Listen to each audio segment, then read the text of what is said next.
નમસ્તે, જય આદિવાસી, જય જોહાર. આવનારી 15 તારીખે બિરસા મુંડાજીની જન્મદિવસ છે. એના બીજા દિવસે એટલે કે 16મી નવેમ્બરે સમગ્ર વિસ્તારના આદિવાસી સમાજના આગેવાનો બોર્ડરલેસ થઈને સેલવાસ ખાતે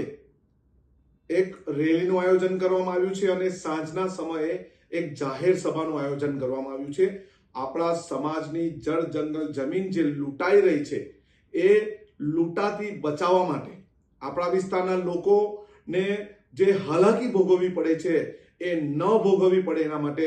આપણા વિસ્તારનું પાણી લૂંટાઈ રહ્યું છે, આપણા વિસ્તારની જમીન લૂંટાઈ રહી છે, આપણા વિસ્તારનું જંગલ લૂંટાઈ રહ્યું છે અને આપણા વિસ્તારના લોકોની ધંધો રોજગારી તેમજ શિક્ષણને લૂંટાતું બચાવવા માટે સમગ્ર વિસ્તારના